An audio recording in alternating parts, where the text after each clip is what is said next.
Bonjour à tous ceux que je n'ai pas pu saluer. Vous êtes en forme? Ouais? Ça va mieux que quand vous êtes arrivés? Est-ce que ça va mieux que quand vous êtes rentrés dans cette salle? Oui? Amen. Merci Seigneur. On, on vient pour le louer, pour le bénir, et en retour, Dieu nous bénit aussi. Donc si on est mieux que quand on est rentré, c'est par la grâce de Dieu.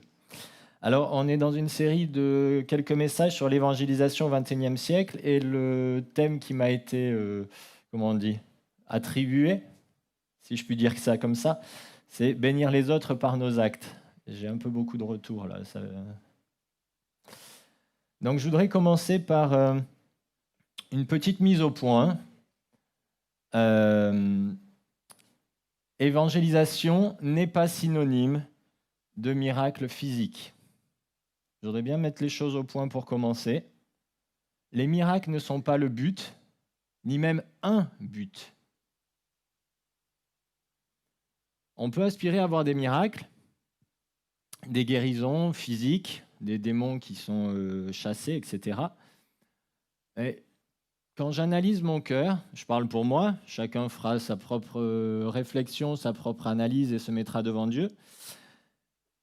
Des fois, je me dis, est-ce que ma motivation profonde pour aspirer à avoir des miracles, c'est vraiment que la gloire de Dieu se manifeste, ou est-ce que c'est pour mon ego et pouvoir dire aux autres, quand j'ai prié pour telle personne, il s'est levé, il a marché. Vous voyez ce que je veux dire? Est-ce que c'est pour la gloire de Dieu ou est-ce que c'est pour que mon ministère soit reconnu, soit respecté sur la place publique, dans l'église, etc. Est-ce que ma parole a plus de poids parce que j'accomplis des miracles? Si vous répondez oui, je retourne m'asseoir tout de suite. Vous avez le choix. La Bible dit, Jésus dit, au sujet de Jean-Baptiste, qu'il n'en est pas né de plus grand que lui. Il n'est pas né de... Ah, j'ai plus le verset en tête. Il n'est pas né de... Parmi les hommes nés de femmes, il n'en est plus grand que lui. Il n'en a pas eu de plus grand que lui. Dites-moi combien de miracles a fait Jean-Baptiste? Du moins, combien la Bible nous en relate? 0. Pourtant, des foules ont changé de vie suite à sa prédication et il a préparé le chemin pour Jésus. Qui oserait dire que Wesley, Spurgeon, Whitefield sont des nains spirituels? Ils ont annoncé l'évangile et il n'y avait pas, a priori, de signes miraculeux. En revanche, le Saint-Esprit touchait les cœurs par leur prédication. Donc, je pense que vous avez compris où je voulais en venir. Les miracles sont faits par Dieu, comme il veut, quand il veut. Le surnaturel n'est pas que des miracles physiques, c'est aussi des guérisons intérieures, c'est aussi des vies transformées, en premier des conversions, des vies transformées, c'est aussi la communion fraternelle, tout ça c'est la manifestation du royaume de Dieu. Et quand je témoigne, s'il y a des miracles, gloire à Dieu, on ne va pas pleurer quand ils arrivent, au contraire, c'est super, mais je peux évangéliser et que Dieu touche les cœurs des personnes sans que cela soit accompagné de miracles. Ok ? Voilà, ça c'était une mise au point pour commencer. Ça c'est dit. Moi, même si ça peut m'arriver ponctuellement, je sais que je ne suis pas un évangéliste, je n'ai pas ce ministère, donc pour l'instant ça ne m'est jamais arrivé, peut-être que ça m'arrivera dans les années à venir, j'espère le vivre au moins une fois. Mais Romain a parlé de ce qu'il vivait et je trouve ça absolument génial. J'espère pouvoir le vivre quelques fois dans ma vie, mais je sais que je ne suis pas appelé à vivre ça régulièrement, de prier pour les gens dans la rue et de les amener de manière un peu impromptue comme ça au pied de Jésus et qu'ils puissent se convertir. Ce n'est pas mon don, ce n'est pas mon appel. Ça ne veut pas dire, je répète encore une fois, que je ne le vivrai pas, mais ça sera des choses plus ponctuelles. En revanche, parmi nous, il y en a qui ont cet appel à l'évangélisation, pour qui, ça a vraiment résonné tout ce que Romain a pu partager, et c'est super, c'est vraiment génial, il n'y a pas de souci, mais il faut que tous, on comprenne une chose, on est tous appelés à annoncer l'évangile. On n'a pas tous un ministère d'évangéliste. On n'est pas tous amenés, comme je l'ai dit, à faire des choses qui sont peut-être visuellement et humainement extraordinaires, mais on est tous amenés à témoigner et à annoncer l'évangile. Et il y a diverses manières de le faire. Notre job à nous, qui n'avons pas un ministère d'évangéliste, à plus forte raison si on en a un, c'est de semer généreusement la bonne nouvelle de l'évangile, par tous les moyens qui sont à notre disposition. Et ça concerne tous les chrétiens. C'est le rôle des disciples. Par nos paroles, par nos actes. Et encore une fois, s'il y a des miracles, alléluia, gloire à Dieu. Nous rendrons compte à Dieu, quand nous nous présenterons devant lui, nous rendrons compte à Dieu non pas sur les résultats que nous aurons obtenus, mais sur les moyens que nous aurons mis en œuvre. Et ça, c'est important de bien le réaliser. Je peux proposer à plein de gens, j'y reviendrai juste après, je peux proposer à plein de gens de prier pour eux et entre guillemets me faire remballer. Dieu ne me reprochera pas de m'être fait remballer.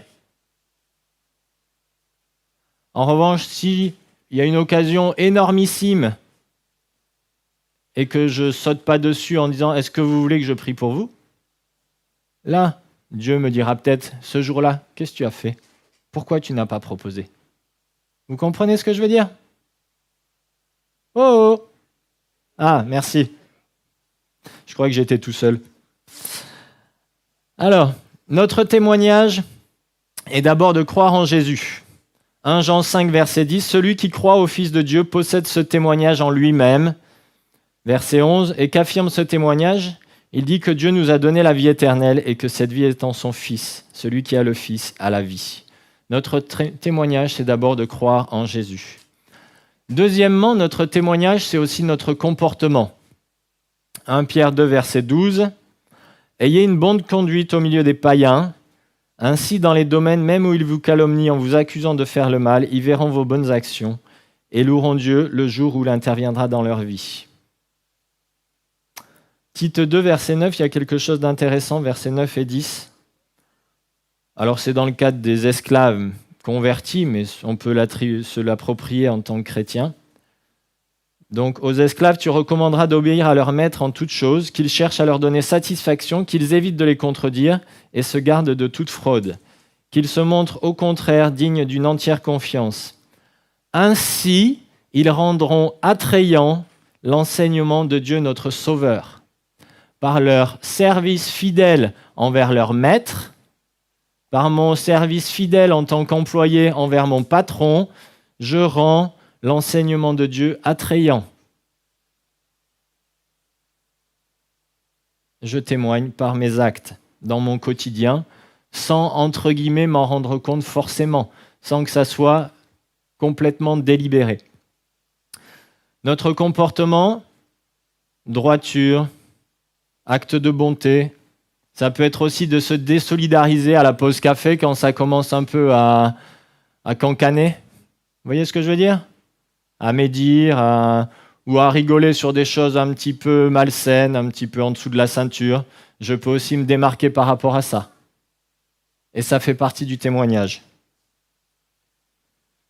Ensuite, notre témoignage, c'est aussi notre récit, ou le récit d'un épisode. Et c'est ce que Jésus dit en Marc 5, versets 19 à 20. Il dit aux Gadaréniens, il me semble, chez qui il a chassé des démons. Cet homme voulait le suivre.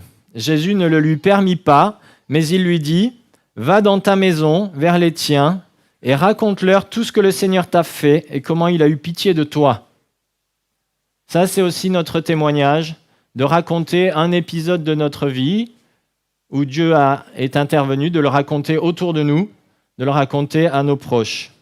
Et verset 20, cet homme s'en alla, il se mit à publier dans la Décapole tout ce que Jésus avait fait pour lui. Et tous étaient dans l'admiration. Accessoirement, il ne s'est pas limité à ses proches et à sa maison. Ensuite, tant mieux. Ensuite vient l'évangélisation, l'annonce proprement dite de l'évangile. On a un magnifique exemple dans Acte 10, versets 34 à 44. Ça ferait un message dans sa totalité, donc je ne vais pas me lancer là-dedans dans l'analyse de ce passage. Ça s'appelle le kérygme, un modèle pour annoncer l'évangile. Donc je vous invite à méditer ce passage, à le lire, à réfléchir à la manière dont le Saint-Esprit a conduit Pierre dans ses paroles à la construction de ce développement. Donc acte 10, versets 34 à 44. On pourra faire un message là-dessus ultérieurement peut-être. Je lance une petite idée comme ça. Il y a tellement de choses du quotidien qui manifestent notre amour. Je vais vous donner quelques exemples vécus. Comme John avec ses kiwis, des fois, il faut être un peu stratégique. Il nous en a parlé la semaine dernière. Et des fois, il faut être aussi spontané. Avec Sam, on a taillé les haies cet été, là, et des branchages et tout, puis on a mis ça dans la remorque, et puis on a amené ça à la déchetterie. Et en passant, il y a un voisin qui a vu qu'on avait une grande remorque, donc il nous a demandé si on pouvait aussi prendre ces branchages. Donc on lui dit, il n'y a pas de problème. C'est un voisin avec qui on a des bonnes relations, qui a à la louche 65-70 ans, mais qui a un souci de jambe, donc il boite un peu, il n'est pas... Et donc, j'allais lui proposer de lui tailler les, tant qu'à faire, puis, bon, j'avais pas forcément le temps, puis je sais pas, je l'ai pas fait. J'ai dit, ok, on va juste prendre les branchages, et donc le voisin qui est un petit peu, comment dire, il se laisse un peu aller, il se lève tard, il a pas trop d'horaire, il n'est pas très structuré. Eh ben, on a entendu, c'était quoi, à 9h du matin, un truc comme ça, bon, jusqu'à 21h aussi, après, il a tronçonné, il a taillé, il a élagué. Il s'est pris en main, malgré sa jambe un peu abîmée, et il a taillé. Et le lendemain, il nous a dit, c'est bon, vous pouvez venir chercher les branchages. Donc, on l'a aidé à tout charger, on a amené tout ça à la déchetterie. Il était heureux parce qu'on lui avait rendu service, et en même temps, il s'était aussi responsabilisé, il s'était pris en main. Ce jour-là, on n'a pas parlé de Dieu, mais on a manifesté l'amour de Dieu par ce geste. On lui amène régulièrement un bout de gâteau, un bout de tarte que Myriam, parce qu'il est tout seul, il vit tout seul, un bout de gâteau ou de tarte que Myriam prépare. Et du coup, on a déjà eu l'occasion de parler de Dieu. Je lui ai déjà proposé de prier pour sa jambe, et il a accepté. Parce qu'il nous connaît. Il nous accorde un certain crédit, une certaine confiance. Un autre exemple, ça c'est il y a quelques années en arrière, on habitait à Rixheim, j'allais faire les courses à Carrefour, et il y avait une caissière qui était sourde, ou malentendante en tout cas. Et en fait, je voyais les clients qui arrivaient, les caisses étaient pleines de clients avec leur caddie, et elle avait pas grand monde à sa caisse, et les gens arrivaient, et quand ils voyaient qu'elle était sourde, malentendante, parce qu'il y avait un panneau qui l'indiquait, et elle avait des appareils, hop, ils changeaient de caisse, même si là-bas il y avait 10 personnes, et là il y en avait 2. Volontairement, chaque fois que j'allais à Carrefour et que je voyais cette dame, j'allais à sa caisse. Et effectivement, je dois reconnaître que cette dame n'était pas très agréable. Parce qu'elle voyait bien ce qui se passait et elle se sentait rejetée. Alors elle n'était pas dans des bonnes dispositions vis-à-vis des clients. J'ai pu simplement, plusieurs fois, passer à la caisse, lui dire merci. Et je pense que ça l'a touché. J'ai semé une graine.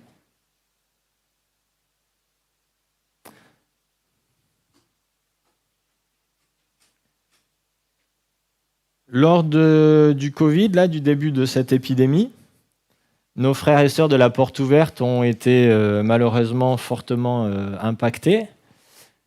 Et du coup, il y a beaucoup de gens qui ont médit sur la Porte Ouverte. Moi, j'ai un collègue en particulier qui a eu des propos très durs via mail. Et j'ai hésité à répondre. Et encore une fois, Dieu m'a conduit différemment. J'ai envoyé un mail à lui, mais aussi à tous les collègues, en disant, voilà, je prie C'était au moment de Pâques. Et j'ai pris le terme Pâques, ça veut dire passer par-dessus. Et donc j'ai dit ça, j'ai dit voilà, en ce temps de Pâques, qui signifie passer par-dessus, je prie qu'on puisse tous passer par-dessus cette épidémie. Donc je prie pour vos familles et votre santé. Et ce collègue m'apprécie, alors qu'il sait que je suis chrétien. Il est anti-clérical, il est anti-curé, enfin tout ce qui... Voilà. Dès qu'il peut taper sur la religion, il ne se gêne pas. Et pourtant, il m'apprécie, il me respecte. Pourquoi ? Parce que il sait que Myriam est d'origine ménonite, et il a eu des bons témoignages dans ses contacts avec les ménonites dans les années passées. Donc il fait une distinction entre les catholiques et puis tous les protestants, enfin voilà, mais les ménonites, ils sont à part. On n'y touche pas, entre guillemets. Donc, bon, voilà, hein, c'est pas... On n'est pas là pour juger, enfin pour voilà, faire une hiérarchie. Ce que je veux dire par là, c'est que je suis au bénéfice dans ma relation avec lui de graines qui ont été semées par d'autres personnes. Et j'espère, moi aussi, dans les échanges que je peux avoir avec lui, avoir semé, même si ce n'était pas directement en parlant de Dieu, parce que comme je vous l'ai dit, c'est plutôt compliqué avec lui d'aborder ce sujet-là, avoir contribué à son avancement vers le royaume de Dieu.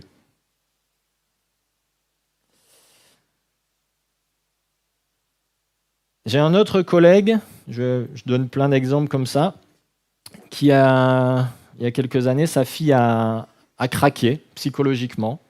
Elle était en licence en deuxième année, elle avait d'excellents résultats et d'un coup elle a craqué, elle est partie en hôpital psychiatrique. Donc c'est très dur pour lui et elle a fait des séjours en hôpital psychiatrique, puis elle est ressortie, elle est sous traitement, etc. Je ne sais pas exactement qu'est-ce que c'est parce que c'est compliqué ce genre de choses. Est-ce que c'est un trouble bipolaire ou enfin bon, peu importe. En tout cas, lui aussi est plutôt, il est athée. Il n'est pas contre les religions, mais dès qu'il peut mettre le doigt sur une contradiction apparente, du moins de son point de vue, des choses qui ne sont pas... Il le fait. Et je lui ai proposé de prier pour sa fille, et il a accepté aussi. Elle n'a pas été guérie pour autant, mais c'est une graine qui est semée. Et puis je vais donner encore un dernier exemple où je me suis fait remballer. J'étais à l'hôpital pour une visite et puis le médecin a voulu faire un examen complémentaire, donc je me suis retrouvé dans un service à attendre mon tour parce que c'était pas planifié, donc j'étais là, je poireautais. Il y avait des gens qui étaient eux planifiés, hein, et puis ils voulaient m'intercaler entre deux. Et il y a un monsieur qui décroche son téléphone, qui attendait comme moi, et puis j'ai compris à la discussion, parce qu'il parlait à haute voix, que quelqu'un de sa famille, je suppose son fils, avait eu un accident de voiture sur l'autoroute, qu'il y avait 3-4 voitures qui étaient impliquées, que c'était quand même un gros truc, quoi. Donc, je lui ai proposé de prier pour son fils. Il a été un peu surpris.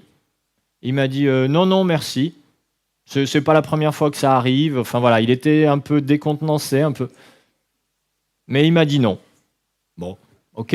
Donc je suis retourné un peu plus loin m'asseoir et attendre mon tour. Et j'ai prié intérieurement pour lui et pour son fils. Mais j'aimerais aussi qu'on puisse, voilà, comme je l'ai dit avant, changer de regard par rapport à ce genre d'épisode. Matthieu 19, verset 21, on connaît ce passage. Jésus lui répondit, « Si tu veux être parfait, va vendre tes biens, distribue le produit de la vente aux pauvres et tu auras un capital dans le ciel. Puis viens et suis-moi. » Quand il a entendu cela, le jeune homme s'en alla tout triste car il était très riche. Est-ce un échec pour Jésus ? Est-ce que vous pensez que cette question a du sens ? Qu'a fait Jésus ? Il a déposé une graine dans le cœur de cet homme. Cette graine germera plus tard. Jésus n'a pas pris ça comme un échec. La question, ce n'est pas une bonne question. Il faut essayer de prendre un petit peu de hauteur d'avoir le regard de Dieu sur la situation. C'est vrai que des fois, le rejet peut être dirigé contre nous en tant qu'être humain. On peut se faire remballer de manière assez agressive parfois. Il ne faut pas le nier non plus, c'est la réalité. Mais Jésus a dit, c'est pas vous qui le rejette. Au travers de notre témoignage, au travers de ce qu'on peut véhiculer, c'est pas nous qui sommes rejetés, c'est Jésus. Dieu fera éclore et croître en son temps. Romain nous l'a partagé, quand il est arrivé dans sa caserne de pompiers. Il y en a qui se sont moqués de lui, mais c'est pas forcément les plus moqueurs qui sont les moins sensibles. Donc ne soyons pas découragés quand on se fait remballer. Il faut accepter que le temps de Dieu n'est pas notre temps, et c'est peut-être plus difficile pour notre génération que pour les générations des années passées, des siècles passés, parce que nous, on est dans une culture du tout de suite, sans effort. Et ça, je suis désolé de vous le dire, chers frères et sœurs, mais c'est pas biblique. Le tout de suite, sans effort, c'est pas ce que Jésus nous a montré. Alors, on est imprégné de cette culture. Ça nous, des fois, fausse un petit peu notre manière d'appréhender les situations. Pourtant, on ne doit pas se conformer à cette culture environnante et on doit être selon le modèle de Jésus. Et Jésus nous a montré un chemin qui est long, qui est des fois dur et qui a même abouti à la souffrance et à la mort pour lui. Donc le tout de suite, sans effort, ce n'est pas le modèle divin. Dans les Actes, on peut lire plusieurs épisodes, Pierre, Jean, Philippe. Ils sont amenés à annoncer la bonne nouvelle dans diverses villes. Et puis là, il y a quelques versets qui suivent après. Vite fait, on peut regarder Acte 3. Acte 3, guérison d'un paralysé. Qu'est-ce qu'ils font, Pierre et Jean? Ils montaient au temple. Donc, ils étaient dans leur activité quotidienne parce que l'église se réunissait tous les jours. Et sur le chemin pour aller au temple, ils guérissent un paralysé. Dans Acte 8, verset 25, Pierre et Jean... Acte 8, verset 25... Non, pardon. C'est pas Pierre et Jean, c'est Philippe. Philippe prêche en Samarie. Non, c'est ça, pardon, je me suis trompé, c'est Pierre et Jean. Donc, ils viennent de vivre, on pourrait dire, une campagne d'évangélisation. Et au retour, Pierre et Jean, sur le chemin du retour, donc, continuèrent à rendre témoignage à Jésus-Christ en annonçant la parole du Seigneur. Puis ils retournèrent à Jérusalem tout en annonçant la bonne nouvelle dans un grand nombre de villages samaritains. Ils viennent de vivre une grande campagne d'évangélisation. Sur le chemin du retour, ils sont en mode « je décompresse, je déconnecte, je me repose ». C'est ça? C'est ça? Non? Ils continuent. Les occasions se présentent dans les villages qu'ils traversent, et ils sautent sur ces occasions-là. C'était dans leur vie quotidienne. Donc toutes les occasions peuvent être utilisées pour semer par les paroles et par les actes. 1 Pierre 3, verset 9. Ne rendez pas le mal pour le mal, ni l'injure pour l'injure. Répondez au contraire par la bénédiction, car c'est cela que vous avez été appelés. On n'est pas parfait. Pas plus tard qu'avant-hier, je me suis énervé avec mes élèves. Et sur ce coup-là, je n'ai pas été un bon témoignage. Je n'ai pas donné un bon témoignage. J'aurais pu faire différemment pour les remettre en place. C'était nécessaire, mais je n'ai pas pris la bonne méthode. Verset 15, 1 Pierre 3, verset 15. « Si l'on vous demande de justifier votre espérance, soyez toujours prêts à la défendre avec humilité et respect et veillez à garder votre conscience pure. » Donc, comme l'a partagé John la semaine dernière, on doit aussi être prêt pour sauter sur les occasions. D'accord ? Soyez toujours prêts à défendre votre espérance si on nous pose la question. Et même des fois, comme John expliquait, on peut susciter des questions de manière indirecte.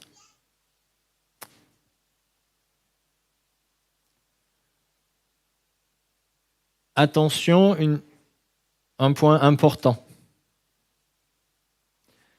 Quand on témoigne de notre foi, ça commence souvent par le récit d'une chose que Dieu a faite pour nous.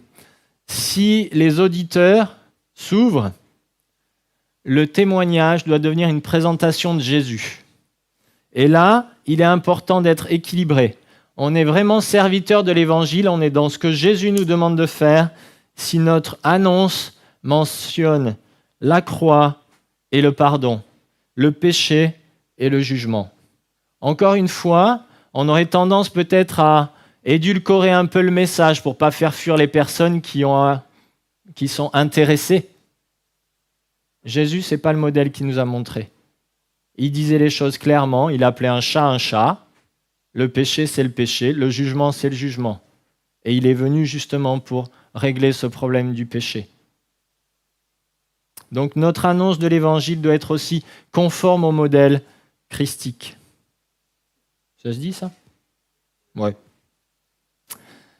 Alors, je ne vais pas réinventer la poudre. Romain l'a partagé, John aussi.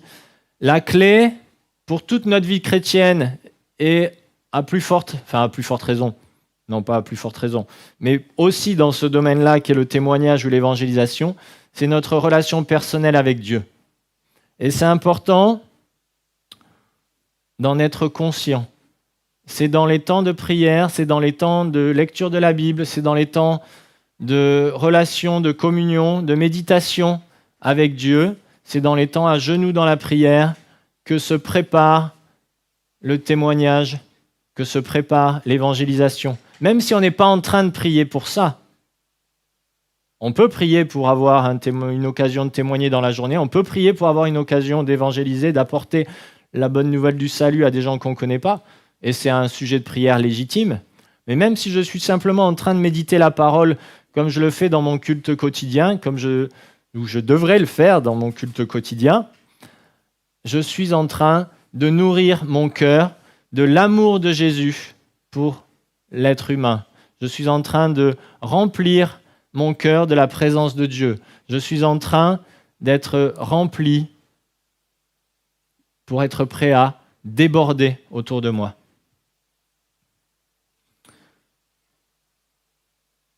Donc ce qui doit nous pousser à évangéliser, c'est la vie de Jésus en nous, l'amour que Jésus met en nous pour les êtres humains.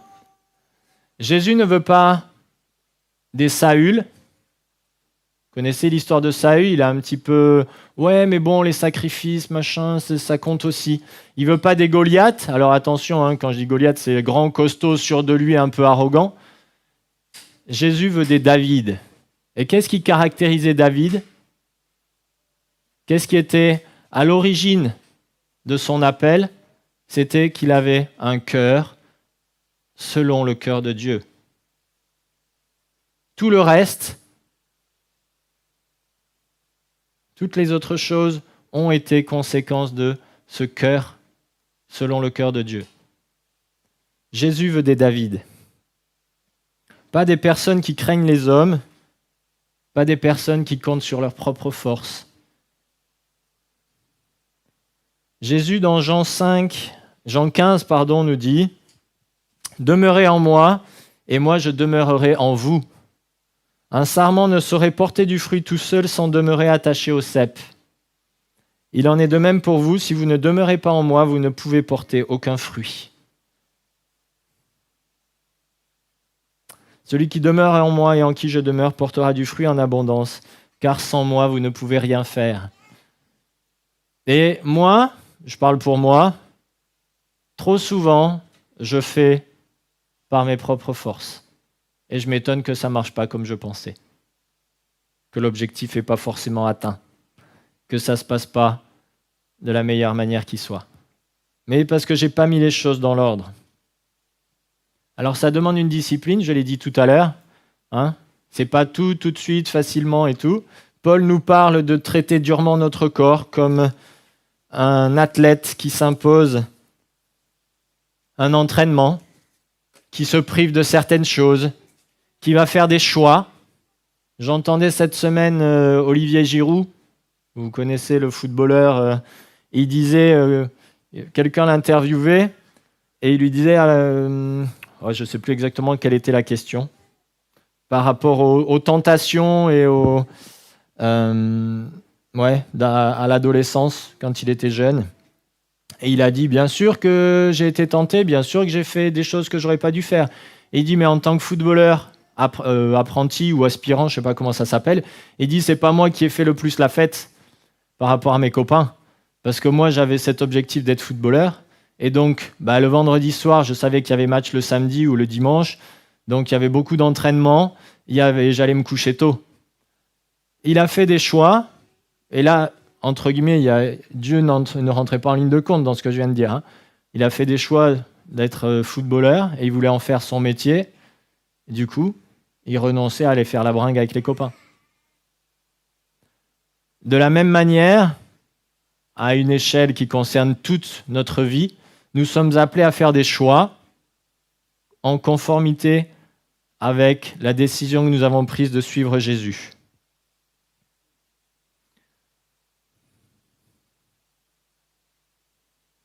Je vais vous donner une illustration pour ça.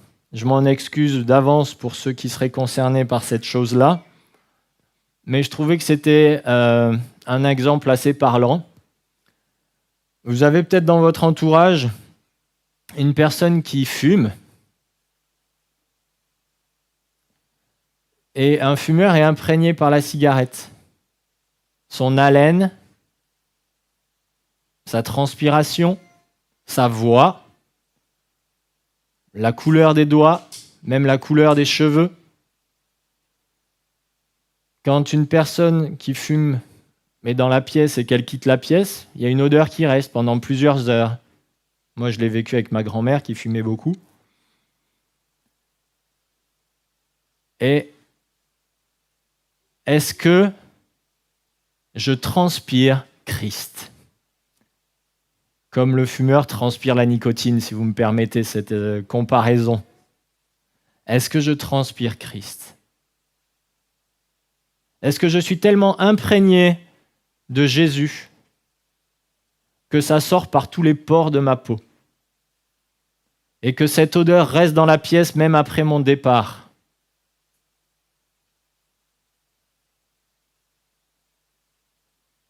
C'est un défi. Pour moi, pour chacun de nous, il me semble.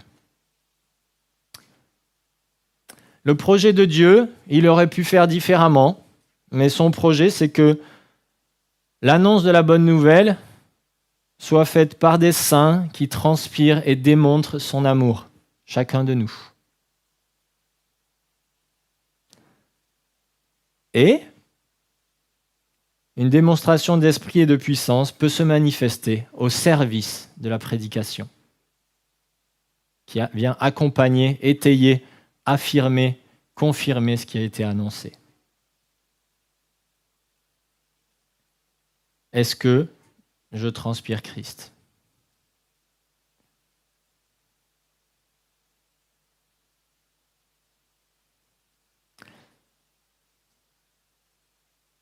Je vais vous lancer un défi pour cette semaine. Il faut être par deux. Donc dans le couple, ça ira. On va pas, parce qu'il ne faut pas se mélanger, etc. Et dans le couple, c'est plus pratique parce que vous allez vous voir dans la semaine, donc c'est bien. Alors si jamais ce n'est pas un couple, je vous invite à vous assurer que vous avez le numéro de téléphone de la personne avec qui vous êtes en binôme pour pouvoir échanger pendant la semaine. Le défi est le suivant. Pour cette semaine, et vous pouvez renouveler l'expérience autant de fois que vous voulez, ça sera à la gloire de Dieu, je vous invite à prier un matin et à demander à Dieu une occasion de témoigner de lui. Par les paroles, pour le coup. Pour ce coup-là, par les paroles. Et je vous assure, chaque fois que je prie comme ça, j'ai une occasion dans la journée. Après, je ne vous cache pas qu'il y a plein de fois où je la laisse passer. Je ne suis pas parfait, loin de là. Mais Dieu, lui, il est toujours au rendez-vous quand je fais cette prière. Seigneur, donne-moi une occasion aujourd'hui de parler de toi, de prier, de dire simplement que Dieu vous bénisse, un épisode, un truc dans la journée. Et ensuite, vivez votre journée en étant attentif. Et en fin de semaine, je vous invite à passer un coup de fil à votre partenaire pour lui rendre compte de ce que vous avez expérimenté durant la semaine. On doit être redevables les uns envers les autres. Ok ? C'est pas pour se juger, c'est pour se stimuler, s'encourager, mais on a aussi des comptes à rendre les uns envers les autres en tant que frères et sœurs, pas que devant Dieu. Donc, en faisant ça, ça me file, si vous me permettez l'expression, un coup de pied aux fesses, parce que je sais qu'en fin de semaine, ma femme va me demander « Alors Jérémy, il s'est passé quoi cette semaine pour toi ?» Donc, si jamais j'oublie un petit peu, elle sera là pour me le rappeler. Vous voyez ? Donc, on se stimule mutuellement et en même temps, on partage ce qu'on a vécu et on s'encourage, parce que je suis sûr que Dieu sera au rendez-vous.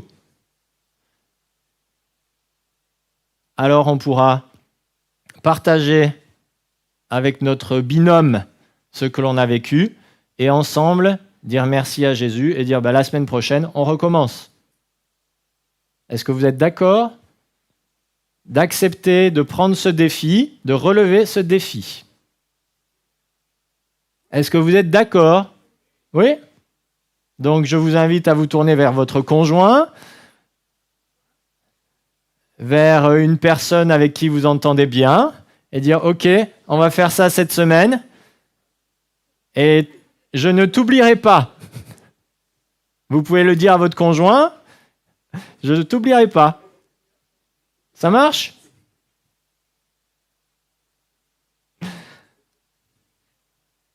Merci Savannah. Ok. Je vous invite à clore ce temps juste par une courte prière. Seigneur, merci pour le modèle que tu nous as donné, pour ce chemin dans lequel tu nous invites à marcher. Et tu dis dans ta parole, prenez mon joug sur vous. Ce joug, c'est toi avec moi. Mais on n'est pas sur un pied d'égalité. Toi, tu fais plus que nous. Mais tu marches avec nous. Tu nous accompagnes. Tu nous aides. Et tu veux nous remplir, nous bénir, afin que nous débordions, que nous transpirions ta présence, ton amour. Seigneur, merci pour ce partenariat que tu veux établir avec nous, afin que ton royaume avance dans notre quotidien.